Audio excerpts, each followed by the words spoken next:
On a l'habitude de dire que nous sommes ce que nous pensons à répétition.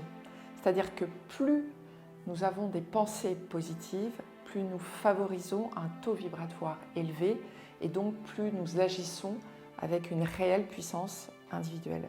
A contrario, plus nous laissons de place aux pensées négatives, plus nous diminuons notre taux vibratoire et moins nous avons d'impact. Donc avant d'aborder ce sujet, j'ai autour des pensées négatives et surtout de comment les chasser, j'ai un petit cadeau pour vous. Téléchargez cet audio de cohérence cœur-cerveau. Vous verrez, il vous sera très précieux. Allez, c'est parti.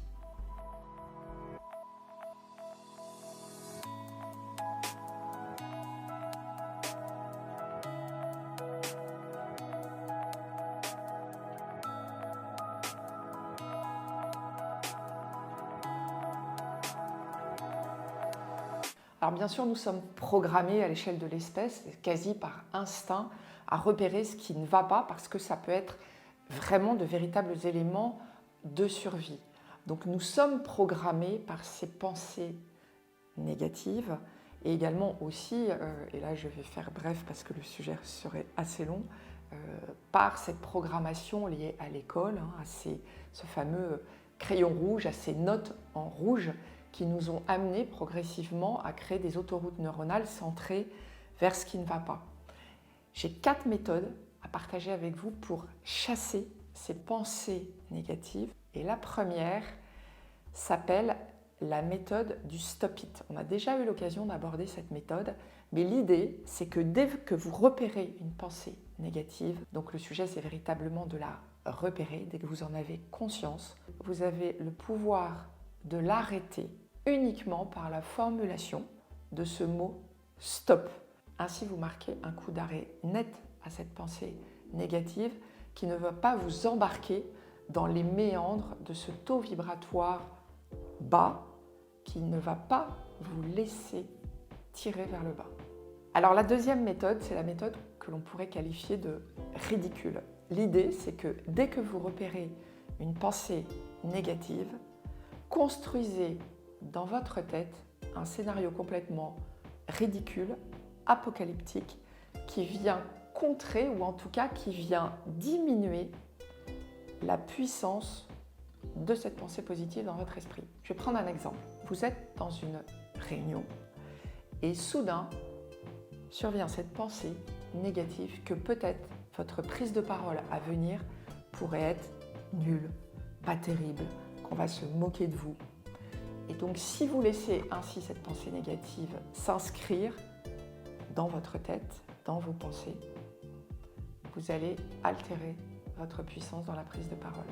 Là, ce que je vous recommande, c'est de construire un scénario selon lequel vous imaginez une catastrophe liée à votre prise de parole, mais vraiment quelque chose de complètement excessif. C'est-à-dire, par exemple, vous imaginez que vous prenez la parole, que les personnes qui sont présentes dans cette réunion vous sautent dessus, vous frappent à la tête, vous frappent au corps, que vous n'arrivez pas à vous en défaire, que petit à petit, vous perdez connaissance et que vous vous réveillez au paradis. En fait, jouer un scénario improbable vous permet à la fois la prise de recul et vous permet de véritablement vous distancier par rapport à cette projection future de quelque chose qui n'a pas forcément lieu d'être. Donc pensez à ces scénarios ridicules. La troisième méthode, je l'appellerai la méthode de l'exact opposé. C'est une méthode qui est beaucoup utilisée notamment dans le sport et par exemple dans le tennis. C'est-à-dire que le principe est simple, c'est que dès que vous avez une pensée négative, vous la remplacez par une pensée positive. Je vais prendre un exemple si je reste sur le territoire du tennis.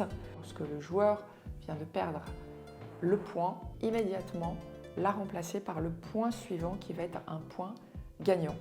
Donc c'est vraiment un copier-coller où vous remplacez immédiatement par une autre image, celle de la victoire, celle du positif. Et la quatrième et dernière méthode que je voulais partager avec vous, c'est la méthode du swipe.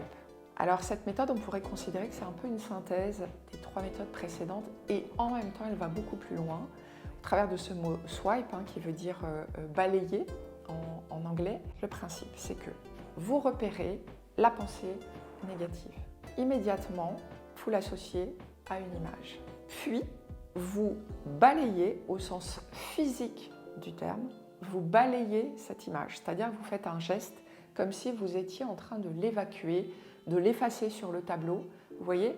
C'est-à-dire que là, vous mettez, ça c'est une ressource supplémentaire qui est très intéressante, vous mettez le corps en action pour chasser cette pensée négative.